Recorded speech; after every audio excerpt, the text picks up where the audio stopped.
Sir, जो न्यायनीति की जो स्टैच्यू होती है उसके ऊपर से जो आंख पे जो पट्टी थी वो हटा दी गई है और तलवार के बदले संविधान जो है वो हाथ में दिया गया है। देखिए, न्यायालय का मतलब और काम है संविधान की रक्षा, संविधान को बचाए और संविधान की जो इच्छा है उस हिसाब से न्याय दे। लेकिन क्या ये हो रहा है सर्वोच्च न्यायालय में? न्याय देवता के हाथ से तलवार निकाल दिया और संविधान दिया, उसे क्या करने वाला? संविधान को तो आप खत्म कर,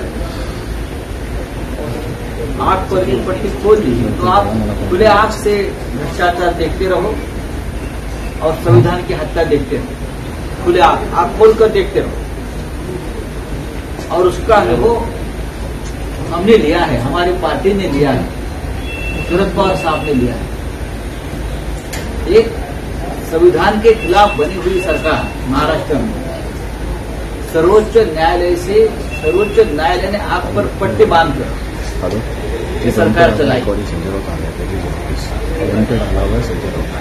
2 साल तक तारीख पे तारीख निर्णय नहीं लिया।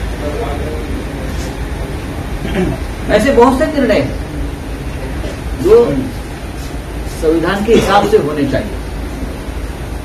संविधान की हत्या तो यहाँ इस देश में 10 दिन होती है। अब न्याय देवता के हाथ में आप संविधान की किताब लेकर आप आरएसएस का एजेंडा चला रहे हैं, वो क्योंकि उनको एक प्रचार करना, ये प्रचार है, ये प्रोपेगेंडा है। क्योंकि लोकसभा चुनाव में संविधान खतरे में का जो नारा गूंजा और घर घर तक गया, तो ये जो आप किसी ने निर्णय लिया है, ये बीजेपी का और आरएसएस का प्रचार करने की ये एक बहुत बड़ी कोशिश है। जो परंपरा चलती आई है कि हमारी न्याय देवता सभी को उसके हाथ में एक तराजू होता है और पट्टी बांधी। मैं देखूंगा नहीं कौन छोटा है कौन बड़ा है, सबको समान न्याय होगा, न्याय का तराजू समान होगा। लेकिन हुआ है क्या? 10 साल में ये नहीं हुआ है और हम उसके सबसे बड़े विक्टिम हैं। मैं आदरणीय सर न्यायाधीश जी, मैं लॉर्ड्स के ये पूछूंगा कि महाराष्ट्र की विधानसभा खत्म हो गई, भंग हो गई, लेकिन आपने 40 जो ऐसे विधायक है जिसने 10th शेड्यूल का भंग किया संविधान के, उसके ऊपर आप निर्णय नहीं ले सके, तो कौन सा संविधान है? आपके लाइब्रेरी में संविधान वाली आप एक मूर्ति रखेंगे, आप उसे क्या होगा? देश की जनता ने सब कुछ देख लिया है। आपने हमारी पार्टी किसकी है, शिवसेना और राष्ट्रवादी कांग्रेस, और चिन्ह किसका, उस बारे में निर्णय नहीं दिया है।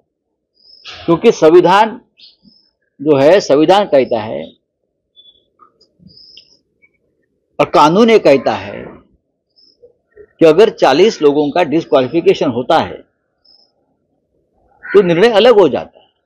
और आपने इस बारे में पहले स्ट्रिक्चर पास किए हैं कि ये गलत हुआ है महाराष्ट्र में।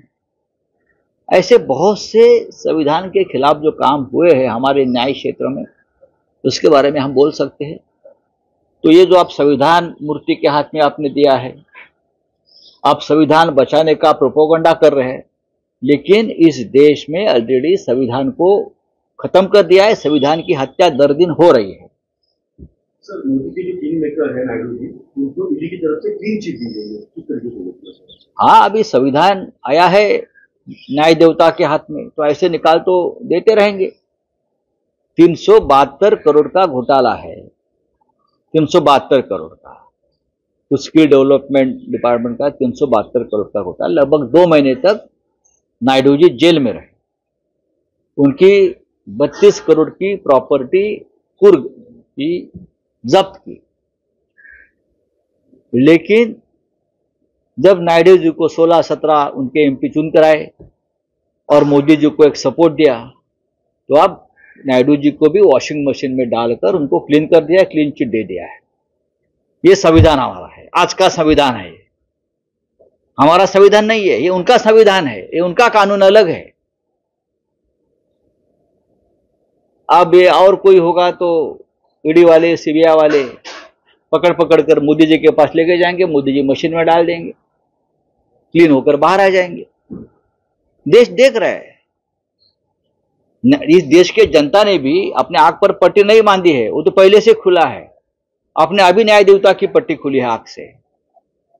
आपने न्याय देवता के हाथ से तलवार निकाल दी है, लेकिन ये तलवार जनता के हाथ में है अभी भी। हाँ बोलिए। हरियाणा में अभी चुनाव हुए थे, नतीजा है जिसकी अब एक याचिका जो है सुप्रीम कोर्ट में दायर की गई है, जिसकी वजह से जो सीटें हैं अब उसके दोबारा से चुनाव हुए। ईवीएम में गड़बड़ी जो है याचिका में बता रहे हैं कि ईवीएम में गड़बड़ी की वजह अगर एविडेंस सामने आए हैं इस बारे में, बार बार सामने आते हैं, लोकसभा में भी हो गया, लेकिन सर्वोच्च न्यायालय ने क्या किया? जो अब संविधान के रक्षक बनकर सामने आए हैं, रिटायरमेंट के लगभग, अब रिटायरमेंट होने वाली है मुख्य न्यायाधीश साहब की, लेकिन ईवीएम के बारे में आपने निर्णय नहीं लिया। इस देश के करोड़ों जनता का ईवीएम के ऊपर विश्वास नहीं है। संविधान कहता है जो लोगों का बहुमत है आप उसके साथ न्याय करना चाहिए। अगर इस देश की जनता चाहती है कि ईवीएम पे वोट नहीं होना चाहिए, पूरे विश्व में ईवीएम निकाल दिया है, लेकिन हमारे सर्वोच्च न्यायालय ने ईवीएम को भी क्लीन चिट दी। ये संविधान के खिलाफ है, मैं मानता हूं। और हरियाणा में तो बहुत बड़ा गड़बड़ हो गई है। 0.6%। हरियाणा में डिफरेंस कितना है वोटों में आपको मालूम है ना? 0.6। कांग्रेस और बीजेपी में 0.6% का डिफरेंस है, और 0.6% में आपको 30 सीट का कैसा फायदा हो सकता है? ये पूरा गणित कांग्रेस के दिग्गज लोगों ने जनता के सामने रखा है, और मुझे लगता है, मैंने भी जब देखा तो मुझे भी आश्चर्य हुआ, लेकिन मुझे नहीं लगता है कि न्यायालय में इस बारे में कोई निर्णय होगा या न्याय होगा, क्योंकि हमने देखा है महाराष्ट्र के बारे में कोई न्याय नहीं होता। महाविकास आघाड़ी की आज बैठक है, कांग्रेस ने कल दिल्ली में ये कहा कि लगभग 215 सीटों पर जो है चर्चा पूरी हो गई है। कुछ सीटों पर देखिए, लगभग आज की हमारी आखिरी बैठक हो सकती है। आज के बाद बैठक नहीं हो सकती शायद, क्योंकि आज हमको पूरा जो विषय है सीट से बंटवारे का वो खत्म करना पड़ेगा, क्योंकि चुनाव की घोषणा हुई। मराठी बोला आहे की न्यायदेवतेच्या मूर्तीच्या रचनेत बदल करण्यात येणार आहे अशी माहिती समोर येते। त्यात डोळ्यावरची जी पट्टी आणि हातातला तराजू, डोळ्यावरची पट्टी हे जे काय आता संविधानाचं हातातून तलवार, न्यायदेवतेच्या हातातून तलवार काढली। आम्ही वर्षानुवर्ष ती पाहतो, हातात तलवार आहे। अन्याय करणाऱ्याचं मुंडकं उडवून टाकू, बलात्कार करणाऱ्यांचं, भ्रष्टाचार करणाऱ्यांचं, भ्रष्टाचारांना वॉशिंग मशीन मध्ये टाकणाऱ्यांचं मुंडकं उडवू, अशी ती रचना आहे। आणि डोळ्याला पट्टी यासाठी आहे की माझ्यासमोर किती मोठी व्यक्ती असू द्या, मी ती व्यक्ती किती मोठी आहे, किती पदसिद्ध आहे, किती श्रीमंत आहे, किती शक्तिमान आहे, ते पाहून मी न्याय करणार नाही। न्याय सगळ्यांसाठी समान आहे, हा तराजू आहे न्यायाचा। पण या देशात गेल्या 10 वर्षामध्ये असा न्याय झाल्याचं मी पाहिलं नाही, संविधानाचं रक्षण झाल्याचं आम्ही पाहिलं नाही। त्यासाठी लोकसभेमध्ये संविधान खतरमेचा नारा आम्हाला द्यावा लागला। या देशातलं संविधान बदलायची संपूर्ण कारस्थान रचण्यात आलं होतं, आणि या देशाच्या जनतेनं संविधान वाचवण्यासाठी मोदींचं बहुमतच काढून टाकलं। हा जो काही विषय आहे यातून मार्ग काढण्यासाठी आणि लोकांच्या मनातली जी भावना आहे संविधानासंदर्भात ती पुसून काढण्यासाठी न्यायालयाच्या काही लोकांनी भारतीय जनता पक्षाला मदत करण्याचं ठरवलेलं दिसत आहे। तसं नसतं तर अचानक डोळ्यावरची पट्टी काढून आता उघड्या डोळ्यांना भ्रष्टाचार पहा, उघड्या डोळ्यांना खून बलात्कार, उघड्या डोळ्यानं आता सध्या तसंच पाहिलं जाते। मोदीजी तेच करतात, अमित शहा तेच करतायत, फडणवीस, एकनाथ शिंदे तेच करतायत, उघड्या डोळ्यानं सगळं करतायत आणि करायला लावतायत। त्याच्यामुळे त्यांनी न्यायदेवतेच्या डोळ्यावरची पट्टी काढली, हातातली तलवारी काढून टाकली, संविधान दिलं हातात। पण संविधानाचं रक्षण किंवा संविधानानुसार काम होतंय का? आम्ही सगळ्यात जास्त त्याच्यामधले ज्याला व्हिक्टिम म्हणतात ते आहोत। गेल्या 2.5 वर्षापासून या राज्यामध्ये संविधानाच्या विरोधी चाललेले सरकार आहे, महाराष्ट्रासारख्या राज्यामध्ये। आणि ते घटनाबाह्य सरकार रोज भ्रष्टाचार करत आहे, रोज अत्याचार करत आहे आणि सर्वोच्च न्यायालयाच्या न्यायमूर्तींनी त्याच्यावरती कोणताही निर्णय घेण्यास हतबलता दाखवली. तुम्ही संविधानाचे रक्षक आहात ना, तुम्ही त्या पुतळ्याच्या हातामध्ये का संविधानाचं पुस्तक देताय? तुमच्या समोर तर पुस्तक फडफडत आहे हो संविधानाचं. शिवसेना कोणाची, राष्ट्रवादी काँग्रेस पक्ष कोणाचा हे स्पष्ट असताना तुम्ही निर्णय देऊ शकला, कारण मोदी आणि शहांची तशी इच्छा नव्हती. मी संविधानावरती कोणीतरी पाय ठेवलेला आहे तुमच्या समोरच्या, तेव्हा त्या पुतळीच्या हातामध्ये तुम्ही जे नाटक करताय हा भारतीय जनता पक्षाचा अजेंडा आहे, हा RSSचा अजेंडा आहे जो तुम्ही राबवताय, हा तुम्ही प्रचार करताय एका पक्षाचा. हे मी स्पष्टपणे सांगतोय. तुम्ही आधी संविधानाचं रक्षक म्हणून काम करा, जे तुम्ही करत नाही आहात. ईव्हीएमच्या संदर्भात या देशाच्या जनतेची इच्छा आहे, लोकभावना आहे. ईव्हीएम मध्ये घोटाळा होतोय, पण तुम्ही ईव्हीएमला क्लीन चिट दिलेली आहे. तुम्ही या देशामध्ये संविधानाचा गैरवापर करून, कायद्याचा गैरवापर करून लोकशाहीतल्या विरोधी पक्षाला खतम केलं जातं आणि तुम्ही डोळे उघडे ठेवून बघताय. त्याच्यामुळे हे जे काय चाललंय, न्यायदेवतेच्या हातात तलवार काढून संविधान द्यायचं, वेळाची पट्टी काढायची, हा सगळा प्रोपगंडा आहे. वोट जिहाद हा शब्द कायद्याच्या चौकटीत आहे की नाही हे तपासलं जाईल असं महाराष्ट्र निवडणूक आयोग नाही. तपासणारा म्हणजे त्याला तपासण्यासाठी किती काळ घेणार आहात तुम्ही? आणि तुम्ही सांगा ना, आम्ही 24 तासात तपास करू. वोट जिहाद कायद्याच्या चौकटीत आहे की नाही हे पाहायला फार मोठी समिती लागत नाही किंवा तज्ज्ञांची गरज नाही. तुम्ही याला जाती आणि धार्मिक रंग देताय. या देशात मुस्लिमांनी मतदान करायचं नाही का? ख्रिश्चनांनी मतदान करायचं नाही का? जैन समाजानं मतदान करायचं नाही, पारशांनी मतदान करायचं नाही? हा वोट जिहाद होतो.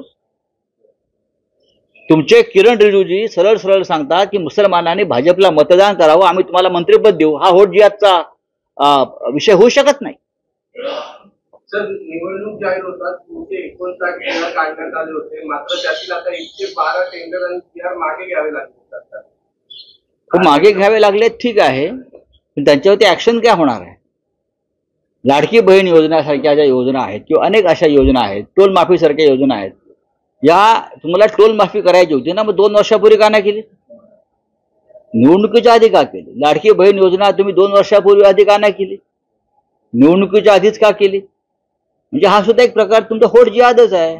महाविकास आघाडीच्या जागा वाटपात अशी माहिती मिळते की महाराष्ट्रात काँग्रेस हा मोठा भाऊ असेल, तर मुंबई शिवसेना UBT जास्त जागा द्यावी. नाही, मला त्याच्याविषयी आता काय बोलायचं नाही. आज आमची महत्वाची बैठक आहे, बहुतेक आज आम्ही शेवटचीच बैठक असेल. आज आम्हाला हा निर्णय घ्यावे लागतील. हे लहान भाऊ मोठा भाऊ जे प्रकरण आहे हे आमच्या तिघांपैकी कोणाच्या डोक्यात नाही. भ्रष्ट सरकार जे महाराष्ट्रात चाललंय त्याचा पराभव करणं एकत्र येऊन हाच आमचा अजेंडा आहे. आणि त्यासाठी कोणाला 2 पावलं मागे यावं लागलं तरी आमची तयारी आहे. महाराष्ट्र सामान्यांची जबाबदारी जेल पाटलांकडे आहे, त्यांची दृष्टी देखील मोठी आहे, त्यामुळे येणाऱ्या काळात त्यांच्याकडे मोठी जबाबदारी शरद पवार देण्याची शक्यता होती. चांगली गोष्ट आहे. जयंत पवारांच्या मुख्यमंत्री पदाचे मला असं वाटत नाही. जर तसं पवार साहेबांचे संकेत असतील तर त्याच्यावरती आम्ही चर्चा करू, पण पवार साहेब असे कधी कुठले संकेत देत नाहीत. मधल्या काळात त्यांनी रोहित पवार यांच्यावर सुद्धा मोठी जबाबदारी टाकण्याची घोषणा केली होती. आणि एका पक्षात 2 मुख्यमंत्री होत नाही. सुप्रियाताईंचंही नाव चालतंय मधल्या काळामध्ये, जितेंद्र आव्हाडांचंही नाव चालू आहे. त्यामुळे 5-6 लोक कसे मुख्यमंत्री होऊ शकतात ना एकाच पक्षामधले? ठीक आहे, थँक्यू. मुख्यमंत्री पदावर नेमकं काय? कारण उद्धव ठाकरे म्हणतायत की निवडणुकीच्या नंतर आम्ही ठरवू. नंतर स्टेटमेंट असं येते की आधी महायुतीचा मुख्यमंत्री जाहीर होऊ द्या. पहा, मुख्यमंत्र्यांची टोलवाटोलवी आता महायुती आणि महाविकास आघाडी चालूच राहणार. हे राजकारण आहे शेवटी.